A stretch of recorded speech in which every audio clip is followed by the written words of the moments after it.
Well, okay. Stand by. And we're standing by. Okay, we're live. We're live, everybody.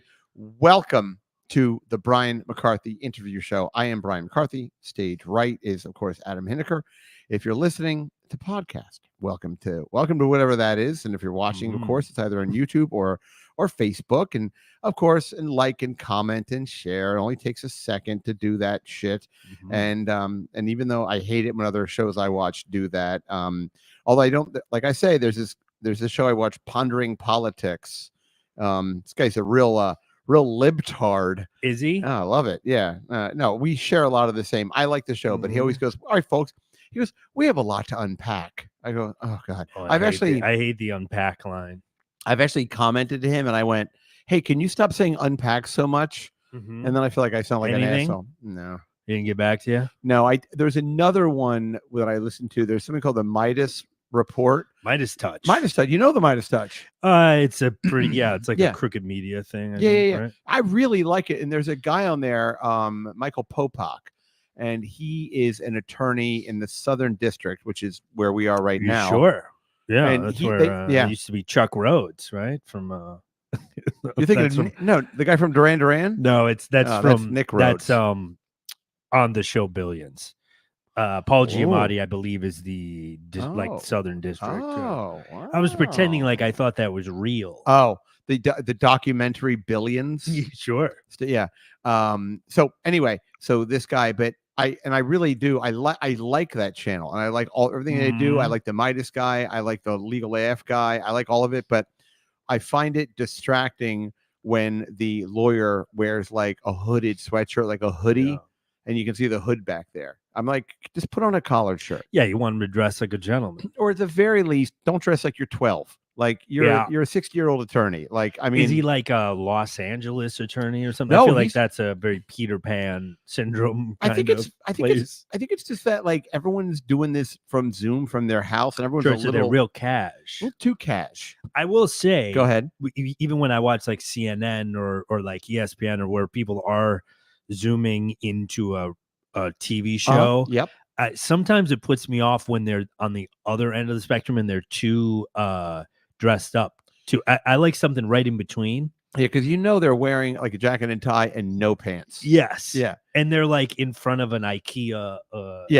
right bookshelf. One of the there's like their yearbook on it. And stuff, or like one of those like law books. Posters of a kitten hanging on a tree and it says hang in there. Yeah.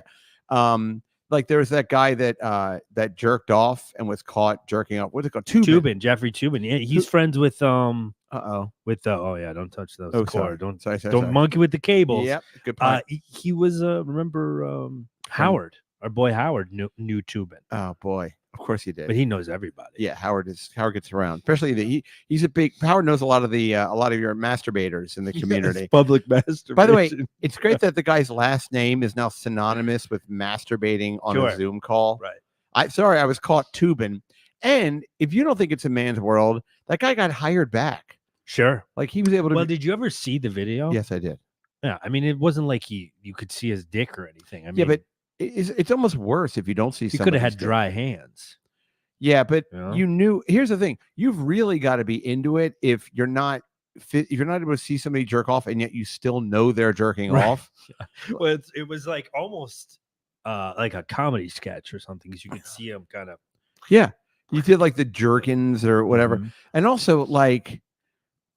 And what was his excuse? It was like, I didn't know that the thing was on. Like, look, I love jerking off. I mean, granted, my numbers have diminished as the years have gone on. The numbers have diminished, but like, I can't imagine being like on some sort of a Zoom, whatever it was, a New York Times call, and being like, oh wait, everyone's going to get we're having a pee break. I'm going to jerk off for 90 seconds. Like I gotta. Well, I think what it was, he thought it was the meeting was over, and then he thought he had left. Maybe. I don't think it was. It'd be funny if it was just a break. I don't think he was jerking off to the meeting. Like I don't think he was like whatever they were talking about. No. He clearly was. Oh fuck yeah! Sanctions in Russia. I wonder if he was. If he opened another window and was watching porn or something. Probably.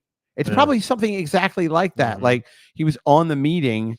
And he's watching some nonsense going on while he was. It just, I don't know. I just feel like if you did that, you would never. you would never get your job back. They wouldn't be like, all right, Jeffrey, you are so incredibly good at all this shit that we're doing that we're going to overlook the fact that you were masturbating like in the same room. It's just a judgment call. Like, yeah, I don't know.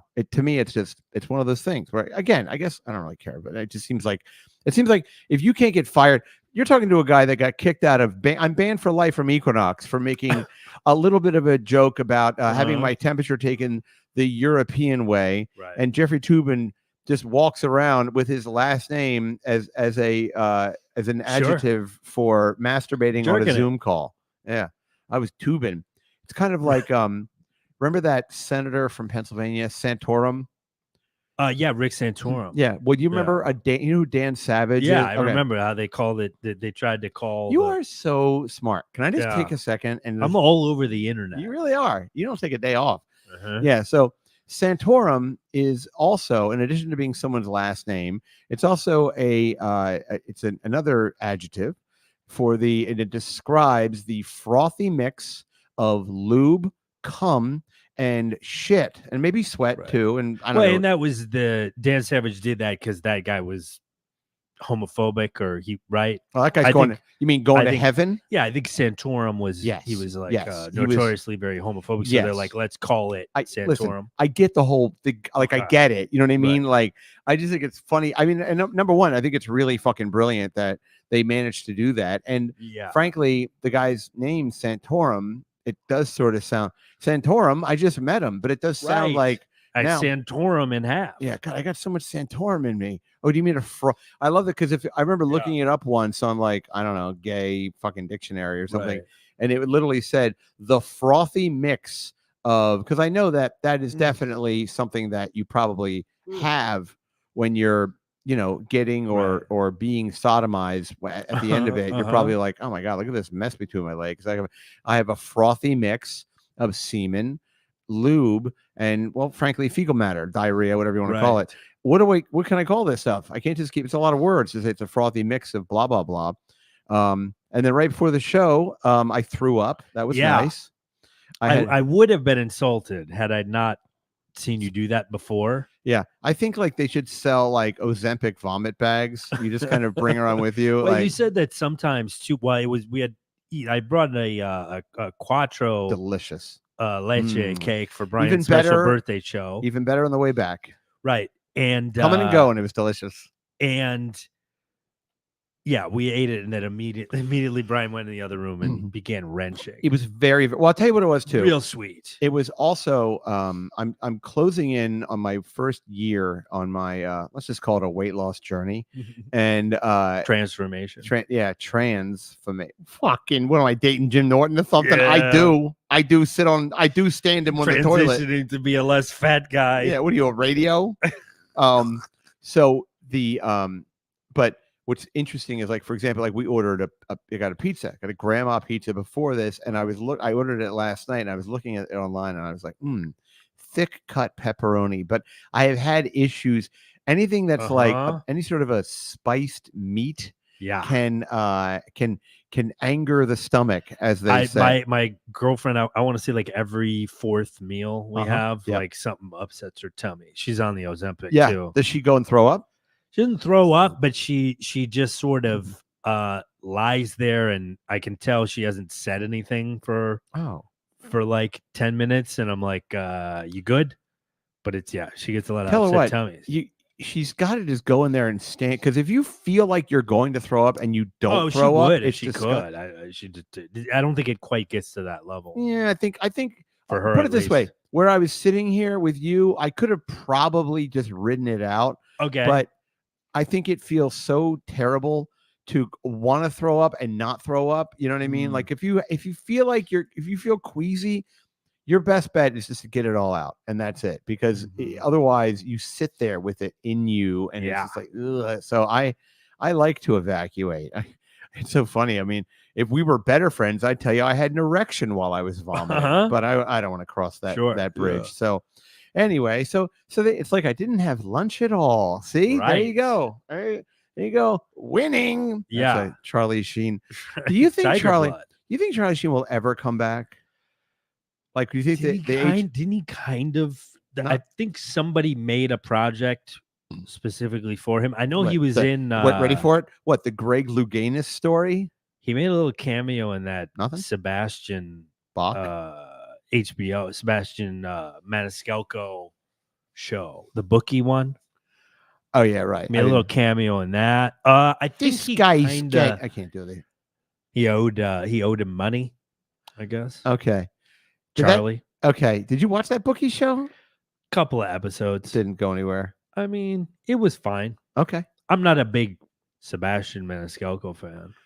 But are you telling me? I'm a HBO, HBO, they make the HBO proper, not the Max bullshit, but I got this. Here, let me try it well. They usually do their original series as well. Let me try and be the guy here. Are you telling me that a guy's coming over here who's got less T cells than a goddamn bum's hobo mouth of teeth, and he don't have my money? Mm-hmm. Okay, something like that. Yeah, I don't know. I just tell me. Yeah, you look it's very like. Oh, that's Peter Lorre almost. Easter. You're gonna tell Ren me? and Stimpy. Can't do it. No, but we tried. Thing about Charlie Sheen, because I was listening for some reason, I was like going around my business the other day, and I was listening to sort of like one of those like Mojo like top 10 actors that like fucked it all up. You know what I mean?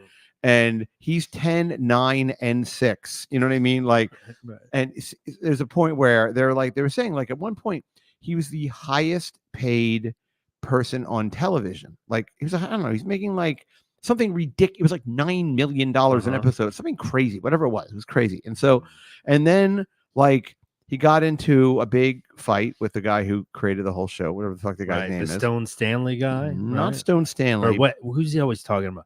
Oh.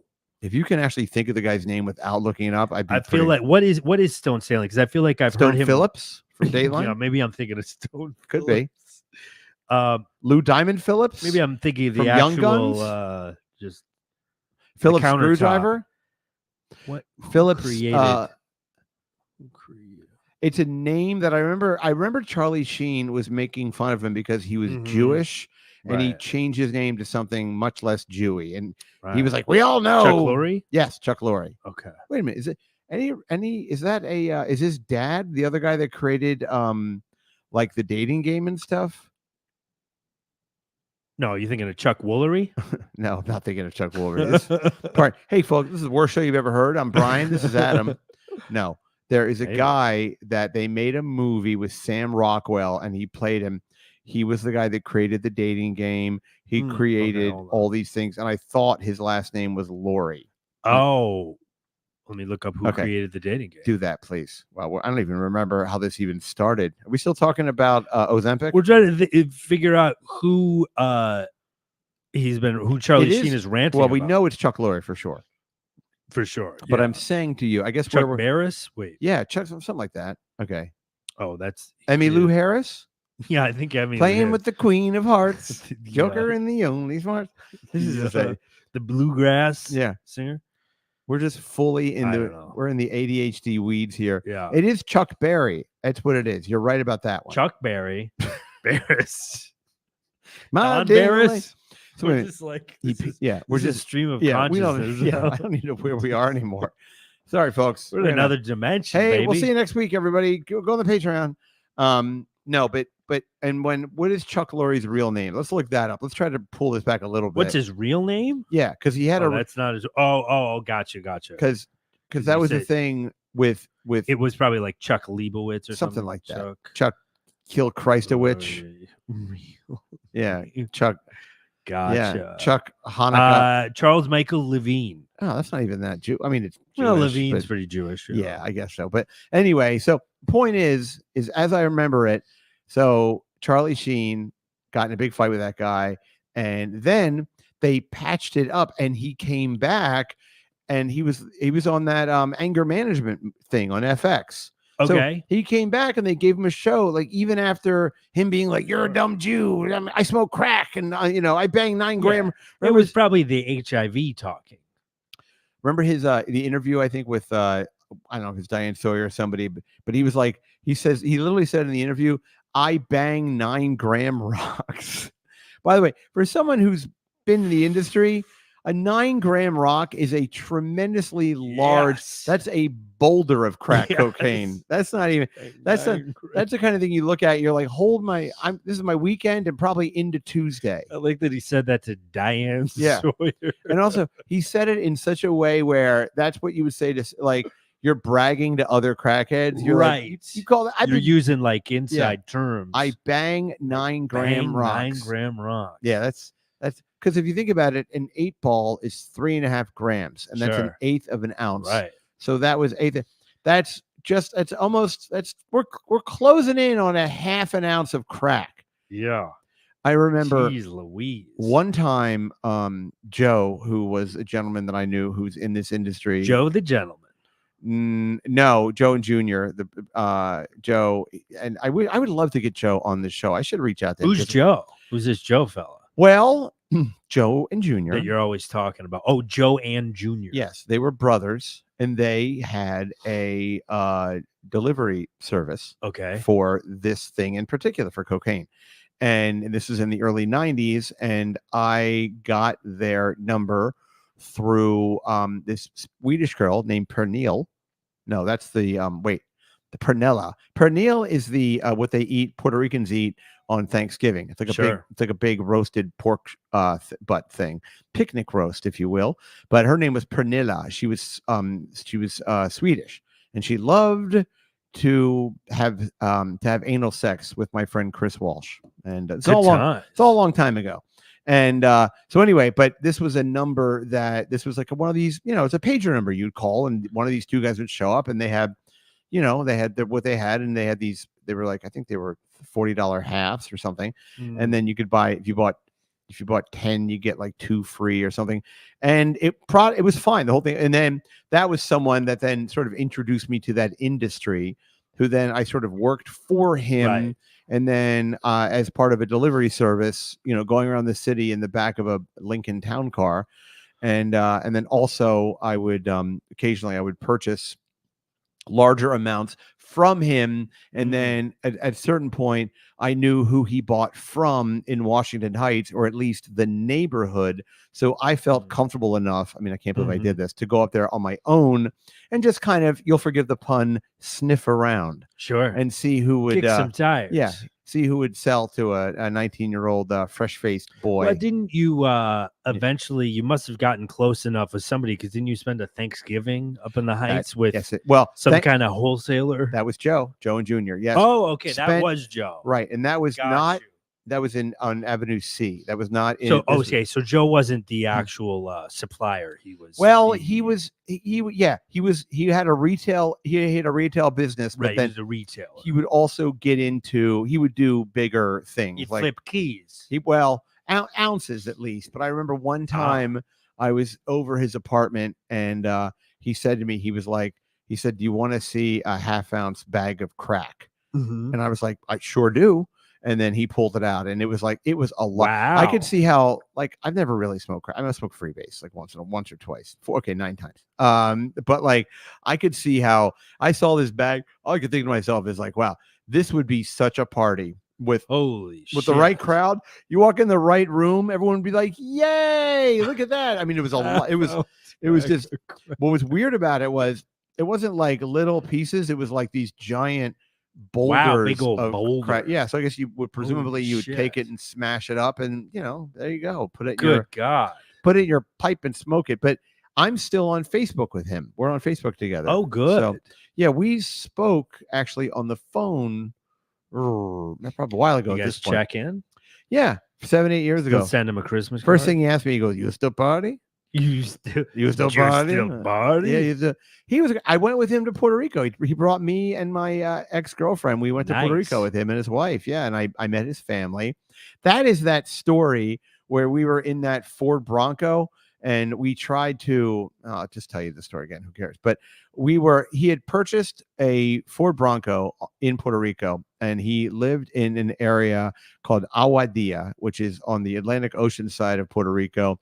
And we were just driving around in this fucking Ford Bronco, and we got to an area. It was sort of like a park or something, and the Atlantic Ocean was right there, and there was this sort of creek, or more like a river, honestly, that was kind of running out to the Atlantic Ocean. And there was like a little bar sort of across this creek. And so Joe looks at me, and the car was up a little bit. What do you call that? Like on like raised. It was raised, lifted. There you go. And it was lifted a little bit. And Joe looked at me, and we were both we were out of our minds. And he goes, I think we can take it. And I said, do I think we can drive through the river? This is like Scarface. Oh yeah. Oh, thank you like that. No. And he goes, and I'm looking at the river. Holy shit. And a couple of thoughts. Do you think we can take it, Brian? Don't you think the car's womb is so polluted? The car's womb is polluted. Yeah. So, but I remember thinking to myself, I mean, a couple of things. Number one, he's from this part of the world. He's from the area. He knew these parts. He knew the bar we were going to go to. Right. So there's that. It can't be the first time he's looked at this river. It doesn't look like it's that deep. So, you know, let's I don't know. It's not my car. Let's give it a shot. Worst case scenario is something fucked up happens, and then we'll deal with it from there. I don't know. So he just drives in. And what was funny about it was, I remember as we start to drive in, he was going really slowly. And I think that could have been the problem, because he went slowly enough that as soon as we got into the to the river, or again, it wasn't a river, but it was certainly bigger than a stream, smaller than a river, and maybe a creek. And as soon as we got into it, I thought he should. I remember telling him, like, you should probably just gun it. Like, let's just gun it. And he didn't. He went very slowly, and we got through. And as soon as we got into this thing, the problem is the bottom of the riverbed, creek bed, stream bed was very sandy. So we got in, and we immediately went down, and immediately this water just started rushing into the bottom of the car. And I just started laughing. Jeez. And I was like, Joe, I said, gun it. And of course, the minute he did that, the engine cut out. And then now we're stopped in the middle of this stream, creek. And I want to say creek, because even a stream, you're not driving across. I don't know what the difference is. Put it this way. If he had just like gunned it and been like, we probably, because the problem is we stopped in the middle kind of. Hesitate, If he just would have kept going. So now we're stuck. There's water now bumping up against the side of the car. And the car is starting to list to the left. Wow. So I climb out of the window. He climbs out of the window. And by the way, this bar we were going to, now everyone's just watching us. And they're all standing outside and they're looking at us. And they're good icebreaker for later. And Joe goes. I remember he had one of those. You know Kipling. You know the Kipling is the luggage company. He had a Kipling fanny pack, which had all kind of blow and fucking shit in it. And so he just has that around his way. He saves that. We both jump out. We kind of jump into the water in the creek, and the water is like up to our waist easily. Jeez. And we walk over to the other side, and we're just both kind of looking at the car. And Joe's in Spanish. He's basically saying to somebody, like, does anybody have a tow truck or something? Right. And this guy, I guess at some point, I think I heard the word like caballero, which is Spanish for horse. And there was a guy on a horse, and this guy shows up. Guy shows up with a horse. And then somebody in the bar had like a rope. It was really funny because, you know, when like people are day drinking and now everyone has like a project. So everyone just kind of pitched. It was kind of like Voltron. Everyone just kind of pitched in and was like, all right. So we got the horse, and the horse is probably like, what the fuck? Like, I'm not a dray horse, you know? So they got the horse. They put the rope around like the horse's bridle or saddle, or not the saddle. The thing didn't even have a saddle on it. It was just some horse. The horse showed up. The horse was drinking, I think. The horse was playing dominoes. So then we had the other end of the rope. We took it. We tied it to the front of there was a hitch on the front of the Bronco, and we basically got in the back of the thing and we sort of rocked it. So we got it sort of, but there was enough water where you could kind of move the truck around now. It was kind of floating in the water a little bit, and we gave it a push, and this fucking horse took it up a little bit, and we got it just enough out where it wasn't in a little bit, and some of the wheels were in the sand. So we got it out, and Joe paid some guy like $100 or something, or $20 or whatever it was. And then we proceeded just to kind of drink while the car dried out. Sure. And after a Turn couple, it upside down and yeah, shake we it a shook little bit, it. maybe. A couple of little fish. put some submerge it in rice. Yeah, got it. maybe. Yeah. Hey, is there a sushi? Is there a Benihana around here Anybody, somewhere? If you have like a dump truck full of Anybody have jasmine rice, sushi grade rice, please? Any of you Puerto Ricans drinking in the middle of the day? And so put it out. The sun was shining. After like 2 hours, hour and a half, or whatever it was, we got in the car and fucking thing not started right up. It started right. It just started up, and there we go. We left. It was a big. Wow.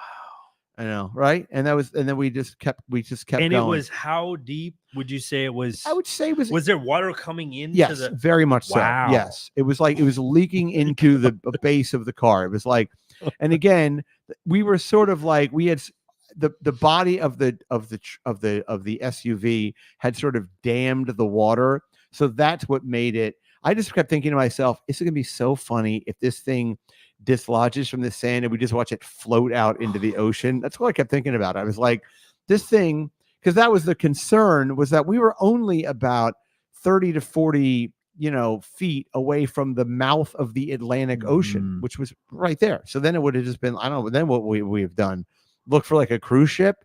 Hello, does anyone on the Lido deck have a horse and some rope? So that was it. But yeah, but man, but Joe and I we fell out of touch, and actually it wasn't even, I think the last time I physically saw him was probably at my 29th birthday.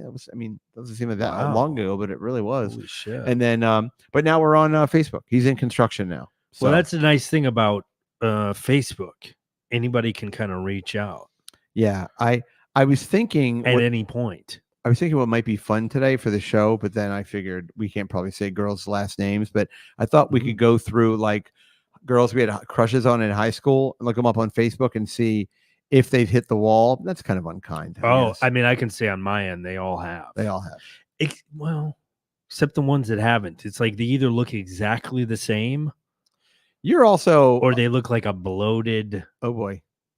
Just like look like they ate the girl from my looks school. Like they blocked a creek in Puerto Rico. Yeah. Well, also you are, what are you, 42? Yeah. Okay. So you're 9 years younger than me. And so that's a critical 9 years. You know what I mean? So it is, but a lot of damage can happen. And I've definitely experienced that where I've gone through and gone, wow. Yes. The thing about it is that's wild is sometimes you look up the person and like there's this girl, I'll just say her name, who cares? Stephanie Redinger. And when I was at St. Anthony's in Padua, around the same, by the way, if you see the background, we are, if you know the show, if you remember when I was in a second grade, and it's interesting because I thought it might be a couple of things. I thought it might be fun to call my mom and get her on speakerphone and be like, okay, hey, do you remember that party that we had at McDonald's? But my mother will not acknowledge anything bad has ever happened. And it's like, okay, well, that it's not a good thing that happened, but it wasn't really. It wasn't really her fault, right? Yeah, but it casts her without. I'm not saying a disparaging word about my mother. Everyone, mom, relax. But my mother very much, I believe, maybe I'm wrong, but I don't think I am. It makes her very upset if I refer to my childhood as anything other than it was incredible and how dare I? Oh wow! And yeah. Jesus Christ! I just don't. And again, because trust me, and I know this the hard way. I mean, you know what I mean? So like I remember we were a couple of months ago, we were hanging out upstairs with my neighbors, and I had remembered I was born in Wilmington General Hospital in May 11th. Thank you. Tomorrow, in case you want to still get me a gift card to Applebee's, I will be around to take advantage of. I'm going to go to all the Applebee's in the area and just get free dessert. And then I'll be like, I've already had 2 free desserts and I'm going to throw this up anyway. Yeah. Can I just get the dollar equivalent of this? Can you just bring me Can you just take this lava cake and go throw it in the toilet for me? Yeah, right. To save me a trip. Right. And then I'll just stand at the sink and rinse my mouth out with water and stare at my sink. With a sombrero on. Yeah, right. Yeah. Are you going to fry that ice cream? Don't bother. Yeah. So anyway, but I was over and I remember the hospital that I was born in. I remember somehow I thought, well, I don't remember like being born. I remember Wilmington General. I thought that I remembered that it had burned down. I thought that there was a fire at my hospital at some point. Hospital fire, which is, by the way, it would be pretty crazy thing. So at some point, I was born in 1973. So we were hanging out upstairs, and apropos of, we were talking about being born in Delaware or something. And I said, my mom was at the table. My mom was up from Baltimore. And I said, like, oh yeah, I think the hospital where I was born, like, burned down. And my mother was like, no, it didn't. And I said, oh, okay. I said, well, hold on. I said to my wife or Michael or somebody, I said, could someone Google Wilmington General, did it burn down? ? And so we Googled it. Can somebody look this up on diditburndown.com? Yeah, right. Please. Can we look this up on TikTok? Delaware hospitals that have burned it down. Can you check the burnt down database real quick? Yeah. Just see if the Wilmington. Hashtag smoldering children's hospital. Hashtag. Yeah. I just like that you had like if it had burned down, that wouldn't be the first thing. Yeah, that came up. Like the fourth, or like those Google questions. Did it burn down? Ask Jeeves. Well, we saw very quickly that it didn't burn down, and I was like, but my mother was like, I told you, it got weird. Like my mom was like, she felt personally attacked that it had gotten. That is an excellent way to put it. Yes, it seemed, my perception was my mother seemed like I was disparaging her mothering by acting like, and also like, I mean, when I was a kid, I used to lie a lot. So, and I think my mom had to deal with that probably from time to time, you know, like, right. His father's not in the IRA. Yeah, my dad is in prison in Belfast for blowing up many buses. Yes, he is. He was the only Irish American in the IRA. His name was Danny McFusebox because he used to do the fuses for them. Mister, I wish, let me out so I can see fuseman in the business. Listen, barrister. Me son's birthday party is at a McDonald's just outside of the Golden Ring Mall in Maryland, Baltimore, Maryland, by the Tasty Cake Outlet Bakery Center, which is true, actually. I think that's probably gone. Wow. Yes, that's dropping names. That's where you can get butterscotch crimpets that has seen better days. I'll save you a Google search. It burned down. That definitely burned.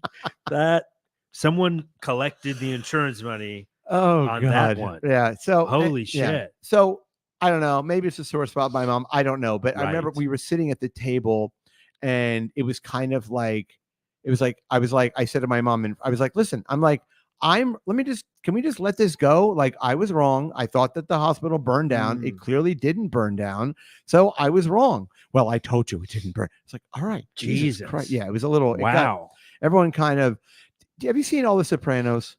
Yeah. Okay.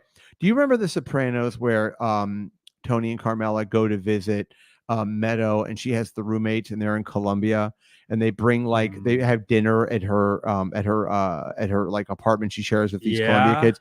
And sounds familiar. There's a scene where they're all around the table, and they reference some like Italian or French poet or somebody, and Meadow goes, "Oh well, you know, he was gay," and then Carmela's like, "He was not gay."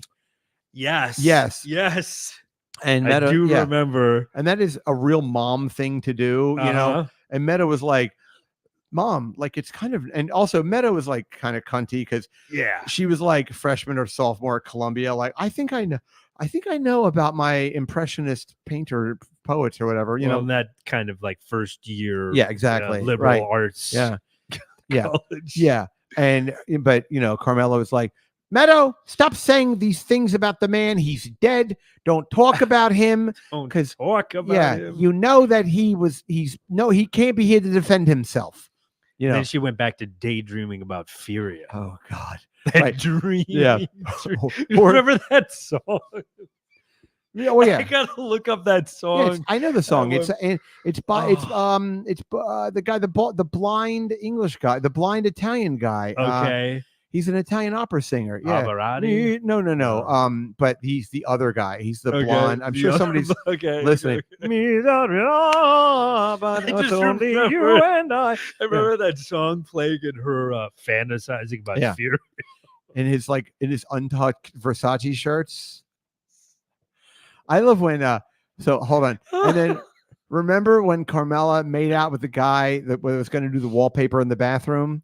I think so. There was another thing where man, well, I would rewatch that whole thing. I watched it very late. I mean, I watched it like 10 years, 20 years after it was fucking off the. I don't know when it went off the air, but I watched it well after. I caught it a few years in because I this is how long ago it was. I remember Jocelyn and I went and rented the first and second season at Blockbuster. The DVDs. Yeah, exactly. And we like binged it back then. That's a great one to binge. Yeah, it really was good stuff. But anyway, so my mom got really. I remember my mom getting like in front of everybody. Full Carmela. She was like, "I told you it did not burn down. He's not gay." I remember saying something along the lines of being like, "I'm not saying you burned it down." Right. Like, okay, yes. Okay, I'm wrong. Okay, sorry. And you know, my father fucking. I'm sorry he left you. What do you want from me? Yeah. Anyway, that kind of thing. So interesting.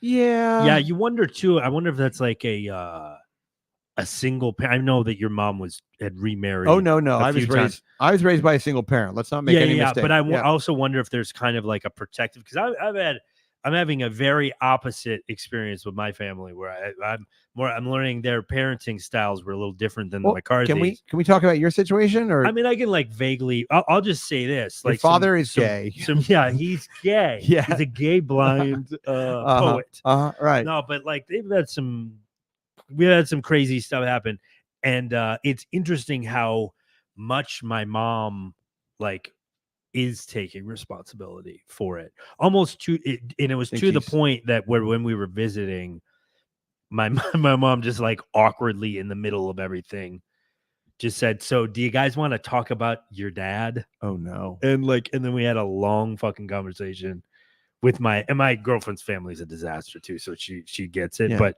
we had a long conversation about, because like my siblings are like borderline estranged from my dad now.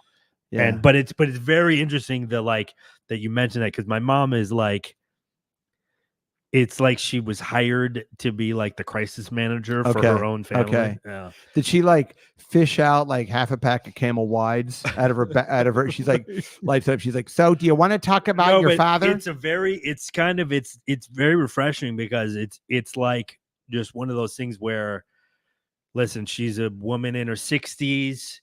And she's like, "Listen, we kind of created this mess, so at the very least, I can help you process." Like, she feels like very much a need to help us like process things that have happened. You didn't just jump in there and go, "Yeah, you're killing dad. You're killing dad with this, mom. I hope you're happy." Right. It would be the other way around. He can't even woodwork no more. Like, your grammar gets bad. Yeah. Well, and also, look, I'm a father, right? And there are definitely things that in my, certainly like with the drinking and whatever, that I'm sure that my children at a certain point, I live in a headspace where like I like to think I sort of caught it, maybe, where you know, because I have said like with my father being such a total abject alcoholic, just you know, apparently he molested his own sister. It doesn't get any better. It just keeps getting worse and worse and worse. Yeah. But apparently, I always, but apparently, like the thing that I hated about my father being so drunk and me being, I don't know, pick any age you want, 7, 8, 9, 10, 6, whatever. Right. It wasn't 1 to 51. It wasn't like the indifference, or even like it would almost be better if he was like mean, but the worst stuff was like come on, get out of here. Apathetic. No, like way affectionate. Oh, he didn't like finger my asshole or anything, but it was, but he'd be like, "Yeah, come here. You horny? Yeah. You horny? You're 7, right? Is that too young? Shh. Don't say nothing to nobody." Yeah, drunk molesting dad. That's good. It's good character. But but like my dad would be. I just remember very clearly, because it would be like, he'd be like, "Guys, I see a lot of me in you. I see a lot of me in you. Come on." Yeah. Would you like a little more? Yeah. Right. Exactly. Would you like about 6.5 inches more of me in you? Do you want a back rub? Do you want a back rub? He just spells it out. I'm gonna fuck you. I'm gonna try to fuck you. Right. He's like, I don't feel like you're picking it up. I'm like, going to rape you. He's like, he points at like a box. He's like, it's in there, ColecoVision. You like Coleco? You only have an Atari. Well, give me 7 minutes in heaven, and you could be playing Burger Time just how it looks in the arcade. We'll get you up to 8 bits. Yeah. You like Burger Time? This is Burger Time. Burger Time. That's the game where you play a little chef and you run over the meat patties. I remember Burger Time. It looked ColecoVision. You couldn't tell if it was different. ColecoVision was the first one when you were like, motherfucker, I got the arcade in my living room at my fingertips. Yeah, not Atari. You were like, this is Pac-Man. No, not on my watch. Wait, was Coleco after or before Atari? Atari. This is how it really may have been before. Right now, Joe DeRosa's jerking off, but this is how it worked out. Atari came out in like 79. Before that, you had like this thing called Odyssey, which was before my time. Yeah, me too. Odyssey was like a video game system where you bought it and then it came with like pieces of plastic that you put on the television. That you moved like a beeping thing around. Yeah. Oh my God. I only know that because I used to go to like an after school, like, your mom is working late and you go to like an after school thing. And I remember card carrying latchkey member. Exactly. I remember like this place had an Odyssey, and even us, the kids, we were like, this is some fucking ghetto shit. We're not fucking, I'd rather play with a ball. I got to do half the work for you. Yeah. I'm going to go pet that 2-legged cat over there. Fucking Odyssey. So no, but Atari 2600 and Atari 2600 in its own right was great. You know what I mean? In television games, Kaboom was great. Okay. And then in television, remember in television, it had the long controller with the weird dial in the middle, and it had pad. I've seen that. I don't know. I don't know. Pad underneath it. And in television was better, but ColecoVision was the shit. ColecoVision, that was the rich kids. My cousins, who were horrible to me, they had a ColecoVision. So they would let me play it while calling me fat and saying, no wonder my father. The one condition was they got to verbally abuse me for the duration of the entire time. Yeah, no wonder you like Burger Time, you fat little turd. We had Atari. Yep. And then straight to NES. Yeah. See, well, you're 8-9 years younger than me. So I don't recall the Coleco. I don't believe we had NES. NES came out in 87. So ColecoVision, it had this weird space, like I think it was like 83. It was out the same time as Atari, but it was more expensive and it was way better. I know why we didn't have it. Because it would have been like a lateral move. Right. You would have put it this way, your parents would have had to have left each other like in 84. That was your father's we're getting divorce gifts, But yeah, and then Atari had the 5200, which was, double the 2600. Right, sure. Yeah, that's how the math works. Right. And then there was like the 7800, but at that point, everyone was all into the Nintendo. But Atari had it. But no, the thing with my dad was like, it wasn't like it. I know that people talk about like an alcoholic dad who'd be like, "Yeah, get the fuck out, get back in the house." He bordered on frisky. He was like, yeah, he was like. I could still smell my father's hand smelled like cigarettes as he pet my neck, kind of rubbed the back of my neck. And he never ever molested me. Let's all keep moving on. But at least I don't think he did. I don't remember my father. He dressed you up like a little girl. No. I would almost have welcomed it. Some attention would have been like, "Hey, Dad, why don't you stop getting married every 6 months and maybe give me a roll in the hay?" Right. I got the goods. Yeah. Yeah. I'll kegel my asshole on your dick. Yeah. How long has it been since you fucked your son? Yeah, it's been a dog's age. Yes. It's horrible. It's okay. No wonder the hospital I born in burned down. Yeah. But they had to cleanse. I just know because the state of Maryland. It would be like Saturdays. My dad would come get me and my mom's in the morning. And by the way, for those of you, like, you would remember all this stuff as when you get older. You just do. God. And so Saturdays come over, Dad picked me up. We go back to his third wife's Pat. I was like, 9, 10, 11 when he was married to her. And then we would go to Greetings and Readings and rent a movie. And that was fun. What's Greetings and Readings? It was Is that the store? Is that the place where you'd rent the movie? Yes. It was a store greeting cards, and readings. Okay. Gift cards, and birthday cards, but also books, but also like it was a great store actually. And they ended up opening another one up in Hunt Valley. I know I'm really going off topic, but this one was in Baltimore, down by Calvert Hall, which is the high school that my dad and my grandfather went to. It was in Baltimore, but in the suburbs, just barely outside. I think they call that area Lock Raven Boulevard or something. And I remember there was a movie theater by there, and I remember going to see, I think, The Empire Strikes Back there, and there were two kids, and their mom was buying them two tickets to see Porky's. I remember thinking to myself, wow, this mother has no idea what she's buying these kids tickets to. Because even I knew, I was like, Porky's is like porno. She probably thought it was a Looney Tune.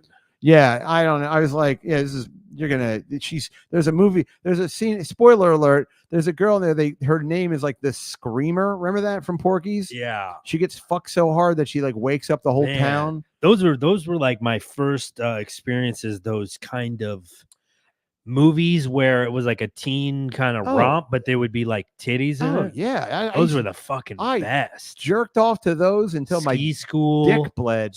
Oh wait, no, not ski school, stewardess school. Okay. That was a good one. Yes. There was a lot of these kind of. By the way, the actress who played the girl that would get fucked and scream and everything, she went on to be Samantha in Sex and the City, whatever her name is. Really? Yeah. Kim Cattrall. That's right. Very good.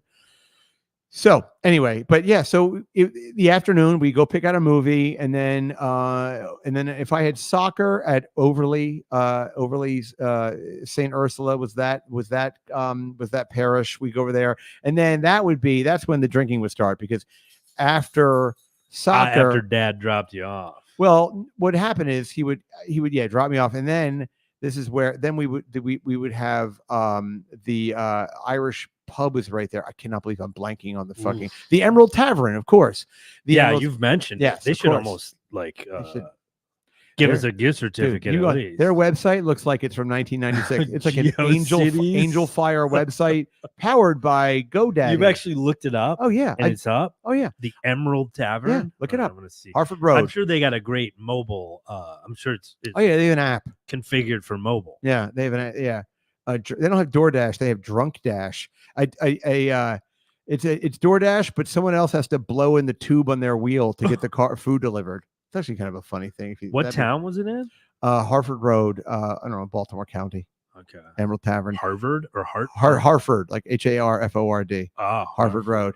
Dude, I think it opened in like 1920 something. It's been around forever. So, Ye Old Emerald Tavern? It wasn't the Ye Old. They've clearly tried to the Ye. Yeah, they fancied it up a little bit. Wow. You go there, there's somebody like now it's like a medieval time. Oh wow. You know what? What? It's actually a really good, like, the website is for mobile. They must have redone it. Yeah, there's somebody got in there. That's a now they call it Ye Old Emerald Tavern. Yeah, that's so funny. Yeah, it's like perfectly configured for. Yeah, look at the about. Look how fucking long that place has been around. It's been around, I think, for almost 100 years or something. Yeah. About Us. There you go. 1938. That's pretty long. Yeah, we've been around since longer than you don't even know. Yeah, Emerald Tavern, now known as Yield. See, I know somebody came in. They had do you think John Tapper from Bar Rescue? I bet they got Bar Rescue showed up there. I bet they did. In this area, we got a lot of lonely boys that want to be fingered by their fathers. We got to put a ye. Let's lean into that. Yeah. You know what this old needs is an E after it. That's classy. Yeah. Ye old. Ye old. So anyway, Emerald Tavern, play Q-Bert, have a pit beef sandwich, and then we go back to the house. And now at that point, like, that's when my dad would get, certainly one would hope, too drunk to drive. And then we'd watch a movie. But then from there, it would be like, he would get, like, again, he would just get very like, hey, I love you, buddy. I see a lot of you and me. Come here. Come on. Why are you? No, come here. Right. Because you would only see him on the weekends. Or that was when the visit. And also whenever he got drunk, pretty much every single time I would see him. But it was never like, he was never an angry drunk. Oh no, I wasn't implying that he only drank on the weekends, but he didn't see him. You say my father's a faggot? No, I wasn't raised by no weekend warrior. Right. No, yeah. I was just saying that the frequency of which you saw him was not. Yeah, no, but it was like it was. I don't have any memories of my father being like an angry drunk, which would almost be like better. It was like it was always like weepy, over affectionate drunk. Right. Like, I'm sorry for all of it. I'm sorry for all of he it. would apologize for everything. I'm sorry for all of every it. every time. Why don't you like to play lacrosse? Why don't you like it? I like it. I love it. It's my life. I'm a referee. That's right. He was a lacrosse referee. Fucking loser. Weird. Oh, it's a weird job. It's so weird. I know. That's what you want to do. Want to hear something super racist too? I know, because lacrosse is, let's be honest, it's played by white people. Yeah, it's a white guy thing. But, which is ironic because it's the fastest game on 2 feet. Is that right? Yeah. I thought that was highlight. Well, I'm sure there's a couple of different of various weird sports. I don't know anything about highlight. Any sport involving a wicker basket, is either you strap it to your hand or it's ever since that Duke lacrosse team, it's kind of right. But they had got a little rapey. But sometimes, like my dad was he was a lacrosse ref. He made like fucking $8 to lacrosse. I mean, good exercise, I guess. Can't believe how much he smoked and drank, and he still would run around with these kids. But anyway, so he would, but when the black kids would sometimes, because he would do like schools and rec leagues and that kind of thing. And then he always aspired, his dream was to, he wanted to ref a Johns Hopkins game. That was like the big leagues. I'll get there. I'll make you proud. I make you proud. And this was like his full-time gig. He was a lacrosse on the week. No, you can't on the weekend. No, you can't not pay child support by being a lacrosse ref. Okay. No, he also worked for Social Security, the government thing. Yeah. Okay. But but I remember, like, what did he call when black teams would play? He called them like snake. It was something about like snake hunts. Because they got big ticks in this. No, it wasn't that because of that, but it was because the object with lacrosse is to keep the ball in the stick at all times. That's how you get it down the field. So if it's on the ground, it's too much on the ground. The ball shouldn't be on the ground. The ball is always in play. Throw it to this for it just goes from basket to basket. Yeah, exactly right. Yeah. So I remember it was some sort of, I'm sorry to fuck this up, but it was like a snake, called like a snake. Yeah, some kind of like derogatory lacrosse specific about black kids playing soccer. It was like they all like snake killers or something, because they would just whack the ball it would be on the ground a lot. Spend a lot of time on the ground. Whack the ball. Yeah. They don't even know their fathers. I would prefer to not know my father. Can I tell you that? I think that could be maybe they're onto something. That would spleen. Maybe I'd be happy. Yeah. So anyway, that was the whole thing with God. I don't know how we got into this one. But, to circle back to my mom. So essentially, like, if we were to call my mom right now and be like, "Hey, do you remember when I had a party and you were nice enough?" Sure. We don't have a lot of money. It was a big deal. It was a reach. Let's see if my little weirdo son can actually get the kids from St. Anthony's to show up. They did not, and be part of his birthday celebration. And my mom, but maybe she's just blocked it out, but if she was like, "Oh my God, I remember that. That must have been really devastating for you." Then we get to kind of have a moment. My mom would be like, "That never happened. I don't believe that happened." And let her. She can live in that. She can live in that headspace. It's fine with me. I don't. At this point, listen. I'm going to be 51 tomorrow. I'm on the back 8. Right. I don't really care anymore. I tell you one thing, kids. One of the good things about getting older, one of the very few good things is, like, you sort of get older and you just don't give a shit anymore. Right. But you don't give, it's not even give a shit. Like, I'm not saying I've turned into like a more forgiving person, hardly. What I just mean is, you don't give a shit about, you just kind of like, you don't care what people think about you anymore. You're just sort of like, look, this is how it is. I know the reality of how things were and how they are. And either you can choose to believe it or not, but my truth is my truth. Right. And that's kind of how it is. So anyway, so tomorrow's my birthday, May 11th.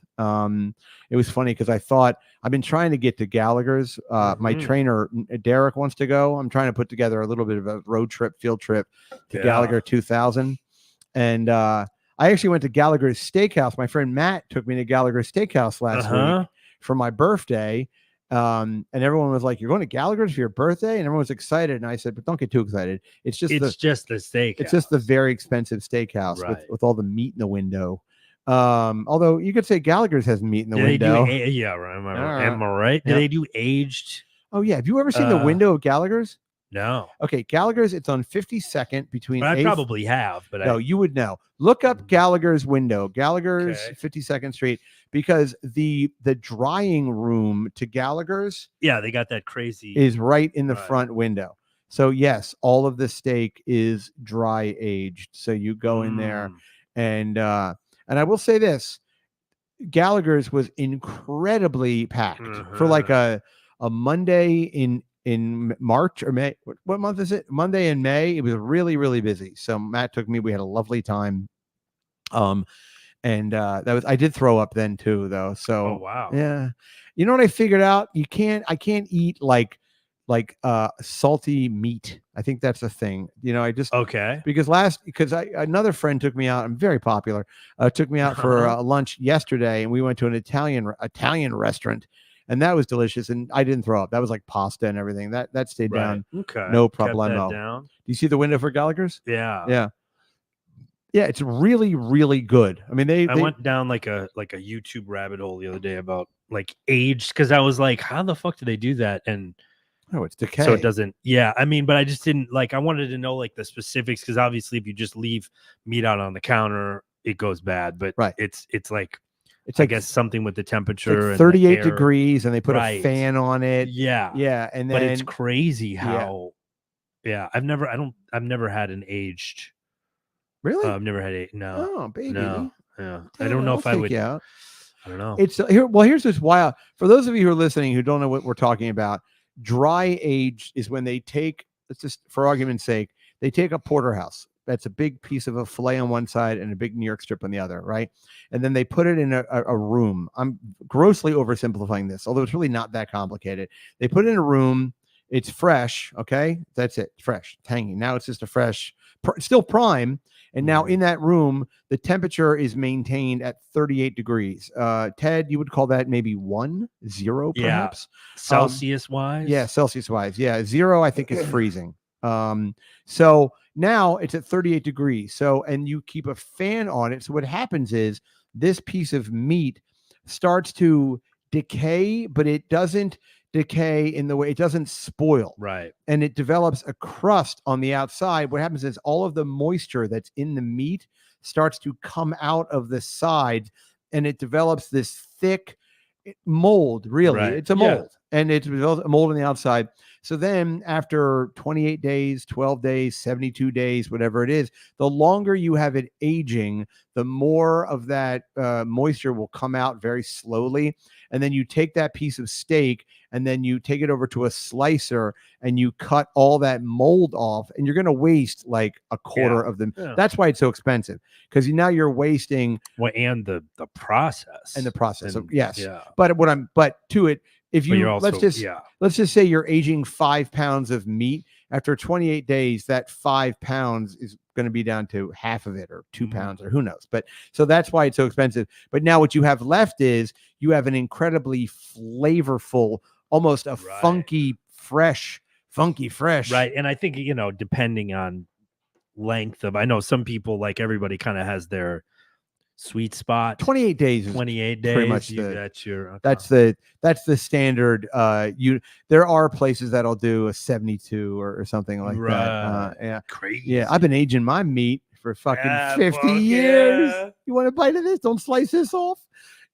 This dick is pretty moldy. Funky. Yeah. So and that makes it. And then when you trim it and you get all that mold and shit off of it, what's left is very, very flavorful, and it's very delicious. It's very, very and it's incredibly tender, and it's delicious. So this place we're talking about, Gallagher's on 52nd Street, they have an aging room, and it's sort of part of the decor is this room with all of these hanging steaks in the window. Anyway, so that's where I went. But we ordered.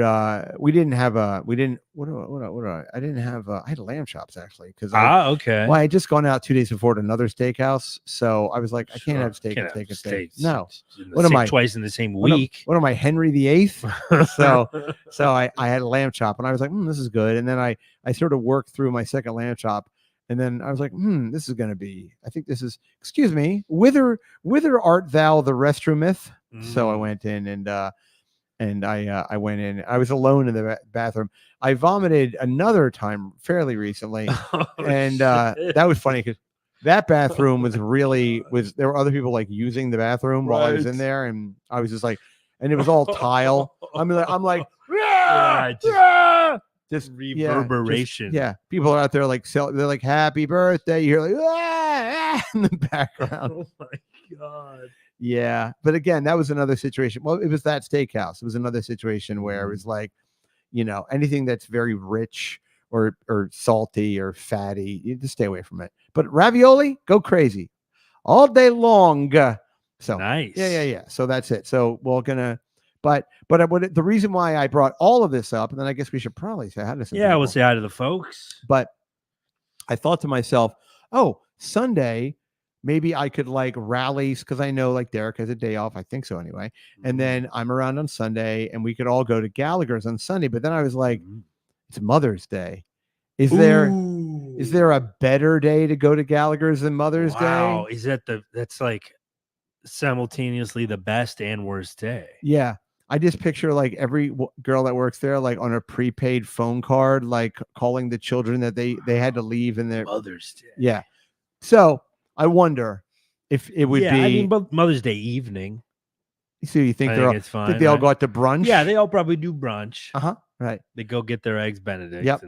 I'm tasting hollandaise from all the long times. Yeah, I don't know if that would be. I don't know if it would be depressing or not. Or do you show up with like a dozen roses and you just give one? You're like to all the mothers. Who wants to be my mommy? Who wants to be mom? Does anybody have milk for baby? I don't mind if it's sour. Can I smell your cesarean scars? Want to smell? They have a smell to them. I want to smell the cut. Let me smell. Is that where they pull the baby out? So, ¿cómo se llama stillborn en español? It's a dark show today. Yeah, pretty dark. Yeah. Well, I don't know. I would imagine most of the girls that work at Gallagher's, there's probably one or two babies in there. Yeah. When I was in the Dominican Republic last year, we went to let's just call it a strip club for lack of a better term. Okay. And I'm not gonna be like, I was just there, but I was just there. And there was this girl talking to me and, barely any English. And I was just sitting there because I wasn't drinking and I was having a Red Bull and she was we had gotten bottle service and she's talking to me. She's like, do you have any kids? And I was like, yes. So we started talking about our children while we were in this place. And wow, she was telling me that she has kids and it seems like, what else are you going to talk? I don't know. Like, right. It's kind of, it was kind of like being on an economy common ground. You can relate on. It was like economy plus on a JetBlue flight. Yeah. More leg room. So as we're approaching our initial descent, now we'll talk about, do you have any children or anything? So I imagine. Yeah. So, but anyway, so I don't think I'm going to be able to peel off on Sunday. Well, it's always there. It is always there. It's although maybe tomorrow night. Because the thing about my birthday is it always pops up like that's usually why I go away on my birthday, because it's always like either on Mother's Day or right before Mother's Day, right, or after. It's always right around Mother's Day. Sometimes it's actually on Mother's Day, so I just take myself to brunch. So yeah, call it a wash. Yeah. Yes. Do you like brunch? Are you a mom this day? You're a mom. You're my mom. You're my son and my mom.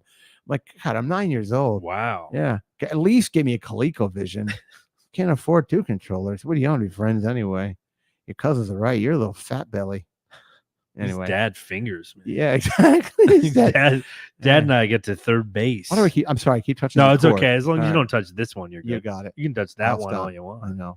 I don't usually have it right in front here. I wanted to be able to see the screen. Everybody, by the way, to all the moms out there, happy Mother's Day. Yeah, happy Mother's Day. Absolutely. Happy Mom's Day. Yeah, Mommy's Day. And then we should, if you had asked for your Patreon headshot, it should. Sorry, I'm farting. Excuse me. Holy shit!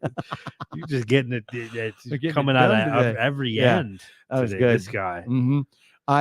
But if, by the way, some people on Ozempic get really constipated. Not me. I'm fine. Okay. It comes around. It's a, nice. Sometimes it'll hang around for a day or two, and then it's a real situation. And I tell you, at some point, I got to go see a doctor because gravity is really wreaking havoc on my. When I wipe now, there's stuff coming out of there a little bit. Like you've been talking about that for years. Well, because it's not noticeable in pants. Move some meat around. Yeah, there's definitely it feels like wet sausage meat that's kind of on this side. It doesn't hurt. It's just kind of there. So like when I wipe, I just kind of push it all up, and luckily there's enough of a retention. It all up. Well. Yeah, there's enough of I scoop it around and I kind of lay it on the side of my left butt cheek and it lives there. But then when I push out, because I do push when I poop, that's why you're probably in this mess. You think so, doctor? I think so, because you probably I push when I. So you gotta just let it happen. But when it comes out now, like last night, I had to take a dump and I didn't want to the new dog pretzel. If I come in the bedroom and she's sleeping and with my wife or one of the kids or whatever, she will bark at me. Like she'll bark and howl and like growl. She won't bite because I put my hand right on her face. I go, well, it's me. It's fine. She'll be like, oh. So we live together. Yeah, we live together. Come on. What are we doing here? You know me. Yeah. Your father. Your father. You want on television? You're not intelligent. Be kind. Rewind. You like greetings and readings, a little faggot? It's the kind of thing where, so last night I had a huge dump to make and I used the half bath, which is away from the bedrooms, and I didn't have my squatty potty. So I was kind of like, heavens. Do you use a squatty potty? Oh, no. It's so great. I've heard it's great. Yeah, it's really something else. They make one that are portable, but I can't carry one of those things around with me. Pardon me. I'm going to use this to either vomit or bring it to the Marriott with you or something. Oh, okay. Shout out Dan Soder. Wow. He travels with the squatty potty. Wow. I mean, if you're like a road comic and you're spending a road dog and you spend a lot of time, I could see maybe bringing your squatty potty. Yeah, because it lifts your legs up. I know it's a very different way to have your legs when you poop. So last night I was working. It was like working my legs around, like I was trying to like find like a radio station. I was like, let me see. I had my 1 foot up on the wall of the bathroom. Right. I moved over. Bunny ears. Yeah. Tinfoil hat. Like I'm kind of getting it. See, I didn't buy the FIFA package. We can watch your soccer. So finally, but when it came out, it was like, and it felt so good. I was like, yeah, fuck yeah, come on out. Yeah. Wow. Yeah. So anyway, all right. Well, let's see. Let's check in with the folks. Hi, everybody. Welcome to the show. Hey, everybody. What's let's see. Hi to Dr. Spergenberg. Hi, Dr. Spergenberg. Hi to Ted. Hi, Ted. Our boy Ted. Hey, buddy. Hello, England. Hi to Chris. Hi, Chris. Hunchback Circumference. That's a good one. Wow, that's quite a screen name. It is. I've never seen that person. I'll give you Sanctuary in my butt. Right. Hunchback. Let's see who else. Hi to Ted E. Hi to Ovo. Hi Ted O. Hello Ovo. Shout out ABQ. Yeah. Hey, by the way, okay, I'll do a little plug here. The thing that I shot in December, it's called Don't Look Now. If you look up Don't Look Now TV show on Instagram, they have, forgive me for saying this, they've dropped the trailer. The trailer has dropped. So I'm on the trailer. So the trailer is out. Yes. Oh, okay, cool. Trailer's out. The pilot's not. So if you just look on, I think it's at Don't Look Now TV show on Instagram, you can find the trailer immediately. Wait, so this is not the kind of thing where, because a lot of times pilots never come out. If you typically, this is the trailer, right? But I'm saying, will the pilot ever actually come? I would be surprised, because isn't it in the idea they try to like sell it to somebody? Yes, or is it already? I would imagine that's a very good point. Right. I would imagine the pilot, if they sell it, then the pilot will be shown on some sort of a platform. Right. But until then, the trailer is at. Right. So look at Don't Look Now. I think it's called Don't Look Now TV show. So Shout out to Gino, the director. He cut the pilot. He cut the pilot too. But the trailer, it's a very good trailer. So there you go. So you can really find hums. it. And if you, really, it slaps. Really slaps. It really slaps. And if you watch it, do me a favor, please. Like it and share it. Just show it around to people. It's good it's good to get it out there flying around. So anyway, so that was the OVO made me think of that. Ted says Andre Bocelli was the one. Yeah, or is it Andrea or Andre? No, Andrea, I believe. Andrea Bocelli. Yeah. Yep. I'm gonna listen to that on the 6 train on the way home. Yep. Because there's just something about that song because they played the shit out of it on. It was so recurring that if I were to ever hear that again, I will fall over laughing. I met that guy a bunch of times. Firio? Yes. And he does not have an Italian accent. Oh, he doesn't? He's an Italian-American guy. I had a thing where somebody I was working with was trying to develop a podcast, an art history podcast. Yeah, he's an artist. Guy. He's he's an artist. I did, and again, I talked him out of a job. Like I think I was like, who the fuck wants to it was he's very sorry, Firio. Well, you know what's wild about the Sopranos guys? Like my friend, like Kurt Metzger, they did a Sopranos a tour, like a comedy tour, Sharippa